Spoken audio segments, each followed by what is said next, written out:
Hello, नमस्कार, आदाब, सत श्री अकाल और अस्सलाम वालेकुम। मैं हूं मोहम्मद अहमद काज़मी, लेकर आया हूं आपका पसंदीदा कार्यक्रम आपके रूबरू।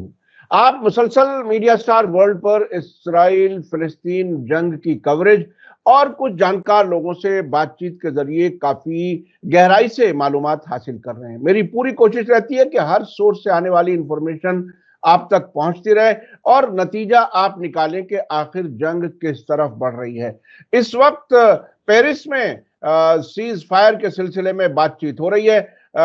हमास के नुमाइंदे जो उनके पॉलिट ब्यूरो के सरबराह हैं इस्माइल हानिया, वो कायरो में मिलकर के वापस गए और उसके बाद इजिप्ट के नेशनल सिक्योरिटी एडवाइजर, कतर के प्राइम मिनिस्टर और इजराइल के शिनबेट और मोसाद के सरबराह, सीआईए के सरबराह, ये सब पेरिस में मुलाकात कर रहे हैं। देखते हैं क्या कुछ सूरत हाल बनेगी। उधर जंग उसी तरह से जारी है।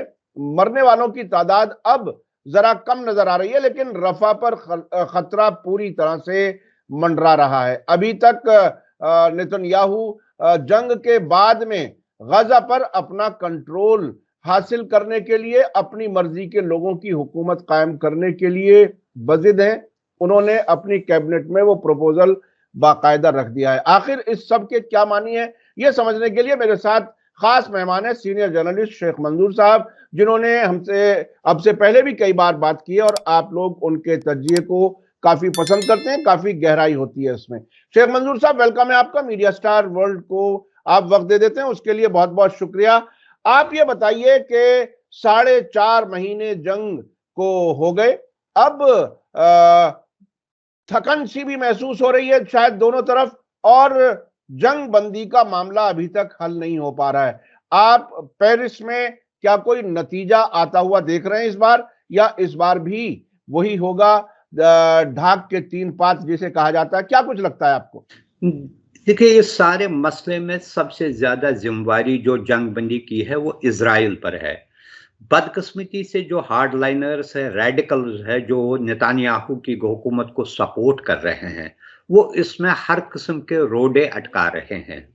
उन्हीं का ये प्रपोजल है जो नेतान्याहू ने जब अपने कैबिनेट में जो प्रपोज किया है कि एक तो डिमिलिटराइज किया जाए इसको, और वहां पर जब भी इजरायली सिक्योरिटी फोर्सेस है वो एक्शन के लिए गाजा में जा सकते हैं।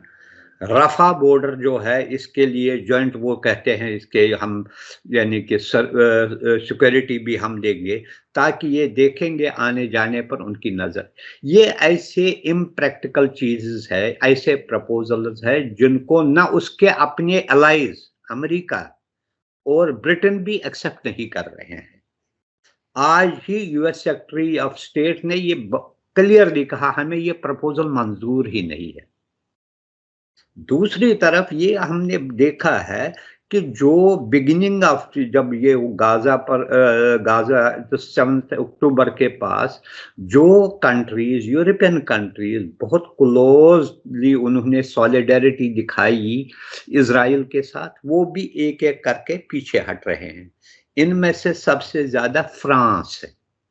फ्रांस ने ओपनली ये भी कहा कि मुझे कोई हिचकिचाहट नहीं है कि Palestine state, independent Palestine state जिसके सेफ एंड सिक्योर्ड बॉर्डर्स है, उसको तस्लीम करने में मुझे कोई है। अगर आपने अभी देखा यूनाइटेड नेशन में, इवन ये जो है बर्तानिया ने एब्सटेन किया वोटिंग में, विटो नहीं किया। ये दिखा रहा है उनकी भी डेस्परेशन है, उनकी भी मिट्टी प्लेट हो गई है इस सारे जंग में। इजराइल के बारे में तो सबों को ये पता है, ये बड़ा हार्ड लाइनर है, लेकिन जो वेस्टर्न लोग कंट्रीज की जो एक इमेज है उस पर सबसे बड़ा धब्बा लग गया। और यहां तक कि अब न सिर्फ साउथ अफ्रीका, ब्राजील या दूसरे, इवन स्पेनिश का हमने देखा। रिसेंटली मैं देख रहा था एक प्रोग्राम डच टीवी पर, ने ओपनली कहा कि ये बंद करना चाहिए उसको, ये जो है। और तभी मिडल ईस्ट में अगर आप पीस एंड सिक्योरिटी चाहते हैं, सेफ्टी चाहते हैं, स्टेबिलिटी चाहते हैं, तो इसके लिए पैलेस्टाइन स्टेट को बनाना लाजिम है। और इन सारी चीजों को पहले तो इनको वहम गुमान में भी नहीं था इजराइल को कि अब जो इंटरनेशनल कम्युनिटी बार बार इसकी डिमांड करेंगे, जोर डालेंगे इसको अब पैलेस्टाइन स्टेट बनाने, क्योंकि उन्हें लगता था ये मामला सारा खत्म हुआ था। लेकिन हालांकि 7 अक्टूबर के बाद सबसे अहम मसले दो ही है, एक जंगबंदी, दूसरा पैलेस्टाइन स्टेट। ये जो है ये इनको हजम ही नहीं होता है, वो इसके लिए तैयार ही नहीं। आपने देखा कई बार जब बाइडेन ने भी इसको पैलेस्टाइन स्टेट के बारे में बिगिनिंग में उसने कहा ये क्या कहता है, रिजेक्ट किया उस प्रपोजल को।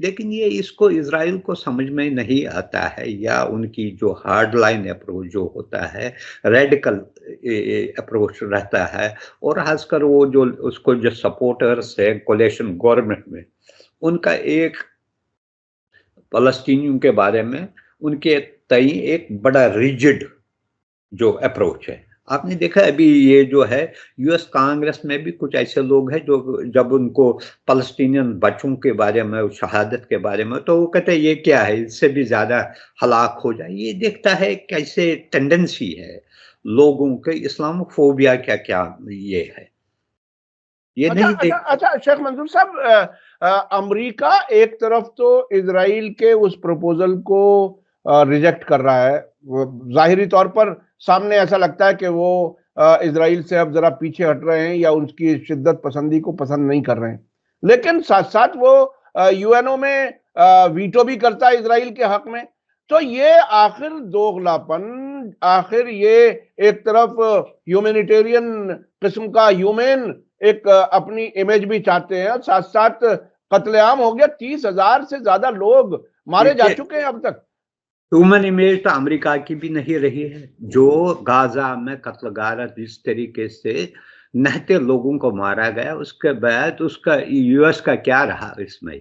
लेकिन यूएस की सबसे बड़ी प्रॉब्लम यह है, वो है ना, जब किसी का अपना बच्चा, लाडला बच्चा हो, तो वो अगर 7 खून भी करेगा उसको डांटेंगे, ये 7 खून भी करेगा, लेकिन आखिरकार माफ ही करते हैं उसको। लेकिन साथ ही साथ उनमें एक और चीज ये जो है, ये जो पैलेस्टाइन स्टेट का जो प्रपोजल है, ये किसी दूसरे का नहीं था, ये यूएस ने खुद ही पेश किया था ओस्लो अकॉर्ड के पास। और इसके लिए जब बराक ओबामा प्रेसिडेंट थे उस वक्त कैरी जो थे, जॉन कैरी जो सेक्रेटरी ऑफ स्टेट थे, उसने पहले दौर में उसके तकरीबन 12 बार इसने मिडल ईस्ट का विजिट किया और उसको एंटिसिपेट कर रहा था ये मसला कभी ना कहीं जो है ये ब्लो अप हो जाएगा अगर हम पैलेस्टीनियंस को अपनी स्टेट, उनकी स्टेट जो है कंट्री, इंडिपेंडेंट सिक्योर्ड कंट्री का दर्जा नहीं देंगे। उस वक्त यही जो है नेतन्याहू है, उसके बारे में बराक ओबामा भी इतने डिसअपॉइंटेड हुए थे। वो कहता है ये बार बार एक तो बुली कर रहा है, छोटी कंट्री है लेकिन दिखाता है जैसे बड़े बड़े जो करता है, दूसरों को भी कन्फ्रंट करता है। ये इस वजह से इससे पता है कि अगर वो कन्फ्रंट भी करेगा कोई उससे पूछने वाला नहीं है। बाद में वही लोग, आपको पता है बाइडेन ने कई 1 साल तक उससे मुलाकात नहीं दी, लेकिन फिर उनके इंटरनल डोमेस्टिक प्रेशर्स आते हैं, ज्यूइश लॉबी आती है, अपने इंटरेस्ट आते हैं मिडल ईस्ट में, क्योंकि ये एक कंट्री है जो ईरान के खिलाफ काम करती है वहाँ पर, और इस कंट्री को वहाँ पर रखने के लिए उनको सारे जो भी काम करेगी वहाँ की हुकूमत, उसको वो इग्नोर करते हैं, क्योंकि इन्होंने बिठाया इस कंट्री को, बनाया वहाँ पर एक रीजन में। लेकिन अमेरिका, कैंप डेविड, ओस्लो, उस सब के दौरान 2 स्टेट सोल्यूशन की बात कही गई। क्या आपको अब भी नहीं लगता कि सिर्फ ये मुसलसल फिलिस्तीनियों से झूठ बोला गया, और डोनाल्ड ट्रंप ने तो अपनी एम्बेसी जेरूसलम शिफ्ट करके कह दिया कि यही राजधानी है इजराइल की? तो यह मुसलसल, ऐसा नहीं लगता कि आपको मरहलेवार झूठ बोलने का एक सिलसिला था? आज हम ये कहेंगे, कल ये कहेंगे, परसों ये कहेंगे, फिर कह देंगे कि इजराइल तो मानता ही नहीं है, हम क्या कर सकते हैं। आपको ऐसा नहीं लगता? देखिए 2 चीज हुई है। एक्चुअली अगर आप देखेंगे 7 अक्टूबर को जो हुआ है, उससे पहले तो सबों को, जैसे आप कहते हैं, सबों ने, अगर ट्रंप ने वहां पर शिफ्ट किया है, बाइडेन ने इसको वापस नहीं लिया है टेल अवीव, उसने भी वहां ये रखा है। उसने भी साइलेंटली पहले बिगिनिंग में, अगर आप उसका स्पीच देखोगे, उसने कहा था हम उसको वापस करेंगे, लेकिन बाद में कंसिडरेशन उनको यही आई है, चलो होने दीजिए, आप तो ये मामला खत्म हो गया है। और उसके बाद भी जब सेटलमेंट्स हुए, खासकर वेस्ट बैंक में जो सेटलमेंट्स हुए, उसमें कभी कभी अमेरिका पहले उस पर जोर देता था इजराइल को, ये बंद करो, और प्रेशराइज करके बंद भी करवाता था। लेकिन अब की बार जो पिछले 3-4 सालों के दौरान जैसे उन्होंने डिमोलिश किया है, कभी भी उन्होंने सीरियसली इस मसले को नहीं लिया था, वो भी इसी राव में बह गए थे। लेकिन 7 अक्टूबर ने उनको भी झंझोड़ा। ये सिर्फ इजरायली सिक्योरिटी की है या इंटेलिजेंस की ये फेलियर नहीं है, ये अमेरिकन इंटेलिजेंस का भी फेलियर है, क्योंकि अमेरिका के जो वहां पर जो है मिलिट्री एस्टेब्लिशमेंट, वो इराक में भी है, वो उनके टाइज जो है इजिप्ट और जॉर्डन के साथ भी है, उनके सारे इस एरिया में इनके जो है बेसिस है। डिस्पाइट दैट, अगर उनको पता भी नहीं चला, इसराइल की वो जो मोसाद वासद की जैसे हम बात करते हैं, उनको पता नहीं चला क्या हो रहा है, ये उनका फेलियर है। वो अब इनसे बेटर इस तरीके समझते हैं कि अगर इसराइल को बचाना है, फ्यूचर के लिए बचाना है, तो उसके लिए ये एक सही रास्ता रहेगा, ताकि इसकी एंडोर्समेंट इंटरनेशनल कम्युनिटी करे, क्योंकि बहुत सारे कंट्रीज ने अभी भी इसराइल को यानी कि रिकॉग्नाइज नहीं किया, उसको वो एक लेजिटिमाइज करना चाहते थे, जिससे अभी भी बहुत सारे कंट्रीज कहते Israel is an illegitimate child, उसकी कोई हैसियत ही नहीं। अब उसको ये करना चाहते हैं, लेकिन वहां पर वो समझते थे, उनको भी वहां पर भी झटका उनको लगा, वो भी नहीं समझते थे। अब उसमें इसराइल में भी, within Israel, good section of people, they want this matter should be settled once for all. वो भी नहीं चाहते हैं कि हमेशा उनके जहनों पर जो है हमेशा इनसिक्योरिटी का बहरान रहे। अभी जो रिपोर्ट एक मैं पढ़ रहा था, वीकली इसराइल को $850 मिलियन का नुकसान है वीकली। अच्छा शेख साहब, एक चीज है, आप इतने लंबे अरसे से जर्नलिस्ट के तौर पर बहुत सी चीजों को, इस पूरे इलाके को और दुनिया की पॉलिटिक्स को बहुत नजदीक से देख रहे हैं। एक चीज बहुत ही एक सवाल उठता है, वो ये कि जो ऑक्यूपाइंग फोर्सेस होती हैं, चाहे वो इजराइल हो या कोई और मुल्क हो, दुनिया के और मुल्कों में भी कुछ ऐसी ऑक्यूपाई किया गया है, उसे गैर कानूनी कहा जाता है यूनाइटेड नेशन में।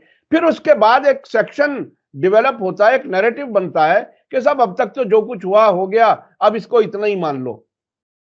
यानी ये ऑक्यूपाइंग फोर्सेस जो होती हैं, जो हुकूमतें होती हैं, वो शायद उनके जहन में ये कहीं बैठा होता है कि एक दो नस्लें गुजर जाएंगी, सब भूल जाएंगे इस जुल्म को, और फिर इसको लेजिटिमेट हैसियत दे दी जाएगी। अब एक एक एक सेक्शन है पूरी दुनिया में जो एक तरफ तो फिलिस्तीनियों की हमदर्दी की बात करता है, और साथ साथ ये कहता है कि नहीं सब अब तो हकीकत है, इजराइल तो बाकी रहना चाहिए। तो ये जो एक रवैया है ऑक्यूपाइंग फोर्सेस का, क्या आपको लगता है कि नई नस्लें भूल जाएंगी जो 7 अक्टूबर को हुआ? उससे यह साबित होता है कि नई नस्लें कतई नहीं भूलने वाली, वो अपने बुजुर्गों पर हुए जुल्म को हमेशा याद रखती हैं। आपको क्या लगता है? देखिए, इसमें दो चीजें आप देखिए, पहले 67 से पहले कोई भी जो कंट्री है, एक्सेप्ट यूरोप और ये देखिए कुछ कंट्रीज है, इसराइल को कोई भी इसको रिकॉग्नाइज नहीं किया। 67 वार में बहुत बड़ा धचका लगा अरब कंट्रीज को। उसी दौरान चाहे जेरूसलम है, गोलान है, सिनाई है, या इवन लबनान के कुछ हिस्सों पर भी इसने ना उस वक्त कब्जा किया, और खुद तो कब्जा नहीं करते, with full support of US and other allies किया। उससे क्या है, सिचुएशन वहां से चेंज हुई। जिस कंट्री को एक इलेजिटिमेट चाइल्ड कहा है, फोर्सबली कहते थे, वहां पर बिठाया गया। अब उसके बाद डिमांड ये होने लगी कि पहले विड्रा बिफोर 67 बॉर्डर्स जहां पर आप थे। यही आप बेस बन गई नई व्यू का, नया जो है कि east Jerusalem should be the capital of the Palestinian state, withdraw from Golan Heights Sinai, जिसके नतीजे में कैंप डेविड अकॉर्ड भी हुआ और सिनाई से वो निकला, गोलान से उन्होंने उस वक्त जो है हाफिजुल असद ने नहीं माना। उन्होंने कहा जब होगी तो फुल सेटलमेंट होनी चाहिए, या जॉर्डन के जो गोलान वैली है या उसके जो वेस्ट बैंक के कुछ इलाके हैं उनको वापस दिए गए, और इसी से ये जो है वेस्ट बैंक का जो इलाका है वो उसी वक्त उन्होंने खाया। अब नया में ये बन गया। अब आपका आ गया तीसरा। तीसरे में ये एक चीज है कि जो कुछ करना है खुद ही करना है। वो कहते हैं ना, खुदा ने आज तक उस कौम की तकदीर नहीं बदली, जो कुछ करना है खुद ही करना है, किसी पर डिपेंडेंट नहीं रहना है। एटलीस्ट पहले मरहले में ये एक चीज साबित हो गया है कि पैलेस्टीनियंस के लिए स्टेट होनी चाहिए। हालांकि ये भी एक फैक्ट है, जहां पर इजराइल है वो भी ऑक्युपाइड है, वो भी उनको जहाजों में भर भर के hordes of them from Europe, Russia या अफ्रीकन कुछ कंट्री से ला के वहां पर बसाया गया। और जो प्लान जो है बेन-गुरियन और दूसरों का, जो ये सबों को पता है किस तरीके से वहां पर भेजे गए, ये कहाँ कहाँ इनको बसाना है, किस तरीके से इन अरबों को उस वक्त उनके साथ जो लड़ाई हुई 40s में, किस तरीके से वहां पर उनको बसाया गया। ये तो एक, लेकिन जैसे आपने कहा, ये चीज जो है ना, जो इलेजिटिमेट रहा है, इलीगल रहा है, इसको ये सिचुएशन में चेंज जो आप देख रहे हैं 7 अक्टूबर से पहले के मिडल ईस्ट के हालात, और आज देखिए, आज इजराइल के अपने अलाइज कहते आप बना फल, यही आपके लिए नजात का रास्ता है, आप इसमें जितनी देरी करो आपके लिए खतरा है। सिचुएशन जो है बदलने में चेंज नहीं लगती। ओवर सिचुएशन किन्होंने बदली? कोई इंटरनेशनल कम्युनिटी ने नहीं बदली, क्योंकि वो हमेशा, चाहे यूएन है या दूसरे इदारे हैं, वो फेल हुए हैं किसी भी रेजोल्यूशन को इम्प्लीमेंट करने में। सिर्फ ये होता है, बड़े पावर के पास जब ताकत होता है वो अपनी मनमानी के जरिए अपने रेजोल्यूशन को मनवाता है। रेजोल्यूशन भी ना हो तो अपनी ही तौर पर वो उसको ये करते हैं, जैसे हमने देखा इराक में किया है, या अफगानिस्तान या दूसरे कंट्रीज में किया, या बिना किसी अप्रूवल आए दिन सीरिया पर कर रहे हैं, या कुछ जो इलाके जो है कुर्द इलाके या उनमें करते हैं, या इराक में करते हैं। कौन पूछता है? कौन पूछ? ये माइट इज राइट है। अच्छा शेख साहब, एक चीज और मैं समझना चाहूंगा। मैं समझता हूँ दर्शकों के जहन में भी ये सवाल आता होगा जो मेरे जहन में इस वक्त आया, वो ये कि ये जो अमेरिका की तरफ से और इजराइल की तरफ से अरब मुल्कों के साथ एक तरफ कोशिश है नॉर्मलाइजेशन की। अब भी अमेरिका के जो फॉरेन मिनिस्टर आते हैं वो ये बात जरूर दोहराते हैं कि सऊदी अरब नॉर्मलाइजेशन के लिए तैयार है, अरब मुल्क नॉर्मलाइजेशन के लिए तैयार है।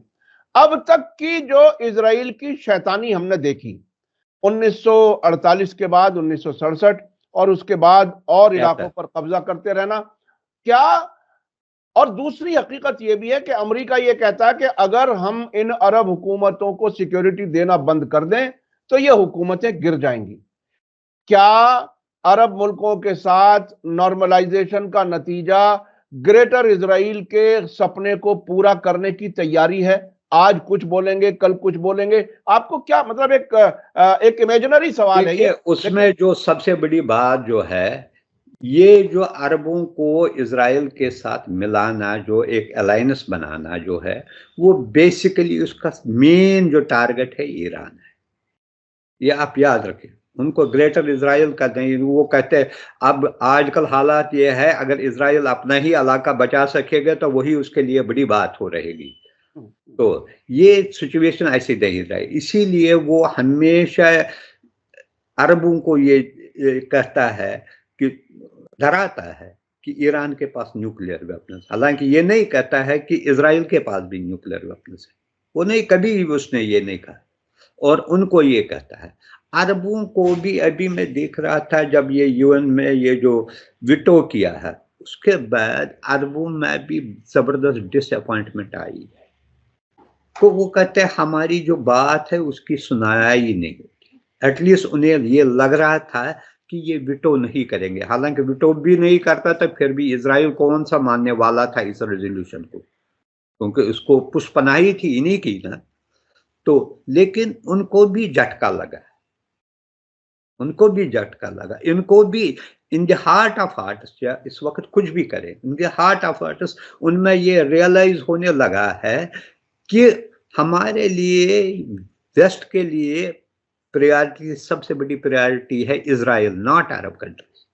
अरब कंट्रीज उनको वो जो है मिंटिंग मशीन है, वो दूध देने वाली का है, वो उनको पैसे लेते हैं, उनको कोई इंटरेस्ट नहीं है वहां पर, वो जो है जैसे है छोड़ देते हैं। बहुत सारे इनमें से चेंज भी हुए, बहुत हद तक चेंज हो गए, वो रिजर्व रहते हैं, वो ज्यादा नहीं करते हैं ये। लेकिन इनकी सबसे बड़ी, अरब कंट्रीज की सबसे बड़ी, चूंकि जब से इनको ऑयल या उससे पहले जो है ये कॉलोनीज रहे हैं, कोई फ्रेंच कॉलोनी रहा, ब्रिटिश का रहा इनका, और तसल्लुत उनका बहुत बड़ा रहा। और फिर जब इनको जैसे जो है ऑयल जब डिस्कवर हुआ तो सबों ने बंदर बांट किया इसमें। अमेरिका ने सऊदी अरब को पकड़ा, ओमान को बरतानिया के साथ था, दूसरी जगह गल्फ पर ज्यादा रहा इन्हीं का कंट्रोल, फ्रांस ने लबनान का था इसका, या कुछ दूसरी जगहों पर था। ये चीजें इनको अपने इंटरेस्ट के लिए सारा कर रहे थे और इनको फायदा। अच्छा, वहां से वहां पर एजुकेशन नहीं थी, डेवलपमेंट नहीं थी, हेल्थ या दूसरी चीजों का कोई सिस्टम ही नहीं था, तो ये सारे डिपेंडेंट रहे इन्हीं पर, और यही वजह था अमेरिका ने। लेकिन gradually now they are even in security apparatus में, दे आर नाउ ग्रेजुअली, लेकिन इन पर इतना तसल्लुत रहा है, इसको निकलने के, इसके चंगल से निकलने के लिए दे नीड डिकेड्स, क्योंकि इनकी सारी डिपेंडेंस, इनकी सिक्योरिटी, उनका पहले अरबों के पास सिक्योरिटी क्या है, कुछ कंट्रीज को छोड़कर इनके पास वही वो पुलिस वाले हैं, वो डंडे लेकर वो जो है, या किसी को आप दिया होगा, किसके पास कुछ नहीं है, खासकर जीसीसी कंट्रीज क्या सिक्योरिटी। अच्छा, वैसे भी इन जीसीसी कंट्रीज में जहां अमेरिका का तसल्लुत ज्यादा है और ज्यादा रहा है, वहां ना तो कोई अच्छी ग्रेड 1 कोई एक यूनिवर्सिटी देख सकते, ना ही कोई इंडस्ट्री वहां पर मौजूद है, तो वो तो उन्हें डिपेंडेंट मुसलसल अपाहज बना करके रखा गया है। तो ऐसी हालत में ये जो जिस तरह से आपने कहा कि झटका लगा अरबों को, क्या वाकई झटका लगता है कि यह सब कुछ एक दूसरे से तय होता है? कभी कभी इन मुल्कों की फॉरेन मिनिस्ट्रीज की तरफ से जो बयानात आते हैं, मैं और आप बहरहाल जर्नलिस्ट के तौर पर चीजें देखें, एक कॉमा का भी फर्क नहीं होता, ऐसा लगता है सब कुछ लिखा हुआ वॉशिंगटन से आ रहा है। आपने कभी ये महसूस किया? नहीं, देखिए पहले तो इसमें जो था, जो भी वो कहते थे एक ही होता था, ये जैसे आपने कहा।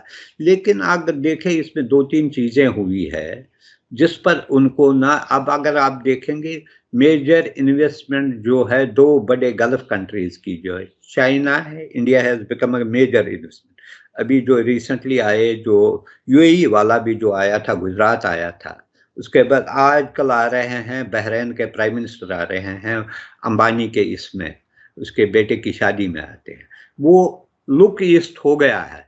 लेकिन जो एक सिस्टम सारे घर में जो है, आप देखिए 100% जो है मेड इन अमेरिका रहा, और उसके बाद आप इसको एक खिड़की तब्दील कर रहे हैं या एक छोटी सी चीज तब्दील कर रहे हैं, इतना आसान नहीं। आपको पता है एक बार सऊदी, ये गल्फ कंट्रीज ने कहा था उनके $100 बिलियन इन्वेस्ट है, बैंकों में है, यूएस बैंकों में। उन्होंने निकालने की कोशिश की थी थोड़ा बहुत, इसे किंग अब्दुल्ला के जमाने में, लेकिन उन्होंने वो फिर इसमें न रोडे अटका रहे। उसको ग्रेजुअली ही आप कर सकते हैं, इसमें बड़ी मैच्योरिटी की जरूरत है कि सांप भी मरे और लाठी ना टूटे। इनमें अभी वो मैच्योरिटी नहीं, ये जो करते हैं इसके लिए आपको मुदब्बराना तरीके से उनको भी ये ऐसा, लेकिन हुआ है, ऐसी बात नहीं है, उसवा है। आप देखिए बार बार अब ये लोग, चाहे रशिया है, चाइना है, इंडिया है, जापान है, इसकी तरफ देख रहे हैं और करते भी है, कुछ ना कुछ इन्वेस्ट करते हैं, फ्यूचर इन्वेस्टमेंट यहाँ पर कर रहे हैं, जो इनको लगता है more secure than what is in US and other country. अब उस वजह से थोड़ा होशियारी दिखा रहा है France. France is maintaining good relation, वो ज्यादा इंक्लाइन टुवर्ड्स अरब स्टैंड है बनिस्बत ये, क्योंकि शेख साहब एक चीज समझने की है, वक्त हमारे पास कम है तकरीबन, बस मैं आखिरी सवाल कर रहा हूं आपसे। क्या इतने अरसे से मुसलसल चीजों को आप देख रहे हैं, समझ रहे हैं, और अमेरिका की किस तरह से वहां पर शैतानी है, हर चीज पर कंट्रोल, अरब हुकूमतों पर पूरी तरह से कंट्रोल, अपने फौजी, अपने हथियार, सब कुछ वहां, इन्वेस्टमेंट अपने यहां, यानी इतना उनको फंसाया हुआ है। क्या इस सब का हल वापस अगर मुड़ करके देखा जाए, ईरान और बाकी अरब मुल्कों के बीच ताल्लुकात बेहतर होने से क्या इस पूरे खित्ते के लिए हालात बेहतर नहीं होंगे? क्या आपको क्या लगता है? वही सबसे बड़ा बेस्ट सॉल्यूशन है if you want piece and stability in the middle east. अभी देखिए, आप ये समझते नहीं, ईरान पर इतनी सैंक्शंस होते हुए भी अभी रिसेंटली रिपोर्ट आया कि रशिया को सप्लाई कर रहा है arms ammunition Iran to fight in Ukraine. अगर एक जो ये है यूनिफाइड, एक ये यूनाइटेड लेते, एक स्टैंड लेते, और इन्हीं चीजों में उलझा रखा ना अरबों को। और ये अभी देखिए, पहले जो है ईरान इराक वार है, क्या नतीजा निकला? 10 लाख लोग मर गए, वो तो लोकली मर गए, ईरान के मर गए, इराक के मर गए, दोनों की। इराक जो था, मैं उससे पहले भी गया, बाकी सारे अरब मुल्क सद्दाम हुसैन को सपोर्ट कर रहे थे, इन पूरे सभी मुल्कों की इकोनॉमी खराब हुई। उस वक्त उनको कहा इट इज अरब वर्सेस अजब, जी, उस वक्त ये कहा। तो फिर वो कभी अरब अजम, कभी शिया सुन्नी, अच्छा, कभी कोई ना कोई रास्ता निकाल लेते वो जो किया, लेकिन अब उनमें भी अक्ल आई है थोड़ी बहुत। फिर किया, इराक ने खुद ही अपने भाई पर किया, जिसने उसको ईरान वार के लिए $30 बिलियन दिए लड़ने के लिए, सपोर्ट के लिए। कुवैत को तबाह कर दिया कुवैत ने, फिर उसी को किया। फिर अमेरिका के साथ ये सौदा हुआ, $100 बिलियन वो लेगा कि वो उसको लिबरेट करेगा। दोनों जहां तेरी मोहब्बत में हार के, तो एक तो इराक तो तबाही हुआ, कुवैत, और दूसरे उसमें कुवैत ने ही नहीं दिया उस वक्त, सऊदी अरब को भी, चूंकि वहां उसी वक्त जो है ये वहां पर बड़ी बेस उन्होंने खड़ा कर दी।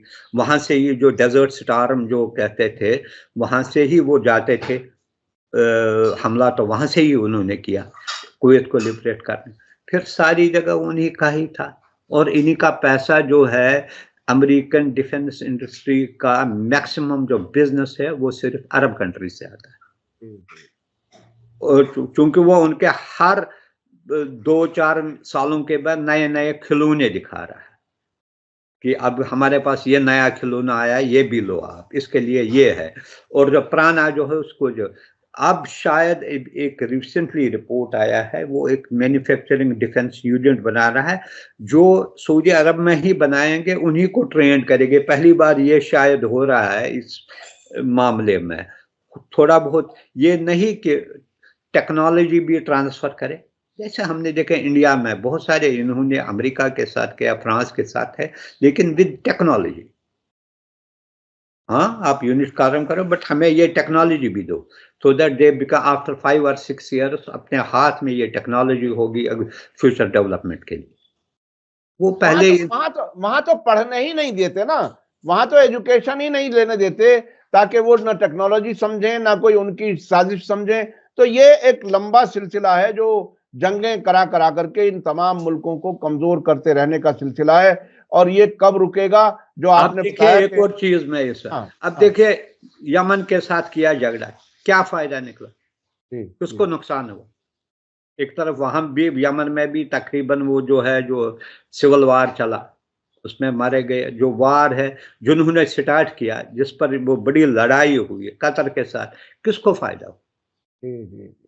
और अब सऊदी अरब इतना यमन की ताकत को समझ गया हूतियों की कि अब वो किसी भी इसका हिस्सा नहीं बनना चाहता है। अब वो इससे बच रहा है, चूंकि 9 साल जंग में उसने जो कुछ, यही मैंने कहा ना, ये एक्सपीरियंस से आता है।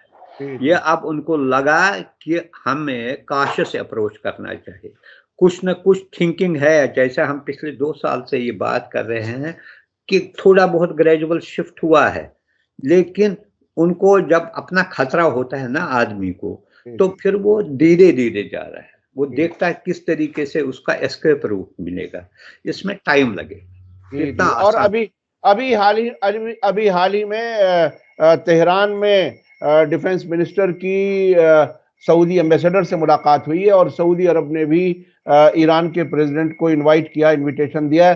तो अगर वो वाली खिड़की जरा और मजबूती से ताल्लुकात की मजबूत होती है और दोनों मुल्क नजदीक आते हैं, तो शायद उसका वही बेहतरीन हल है इस पूरे इलाके में। Establishment of diplomatic relations itself is an very important जो है डेवलपमेंट। उसके बाद कई मुलाकातें हुई, ये नहीं फॉरेन मिनिस्टर का NSAs का हुआ, ये एक डेवलपमेंट है अगेंस्ट द विशेस ऑफ ये जो है इजराइल एंड अमेरिका।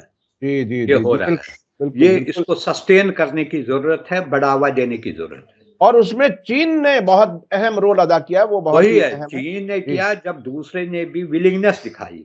जी हमें देखना है कि उन्हें भी रियलाइज हो रहा है जो इनकी पास्ट पॉलिसी है वो इनके हक में नहीं है।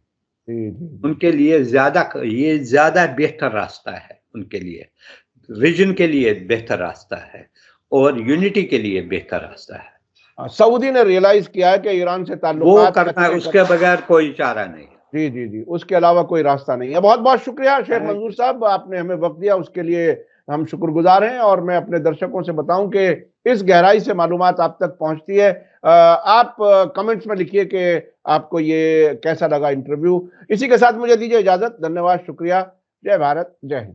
मीडिया स्टार वर्ल्ड के और वीडियो देखने के लिए हमारे चैनल को सब्सक्राइब करें और सीधे नोटिफिकेशन पाने के लिए बेल आइकन दबाएं। और अगर हमारी खबर सच्ची और अच्छी लगे तो अपने व्हाट्सएप, इंस्टाग्राम, फेसबुक और ट्विटर अकाउंट पर जरूर शेयर करें।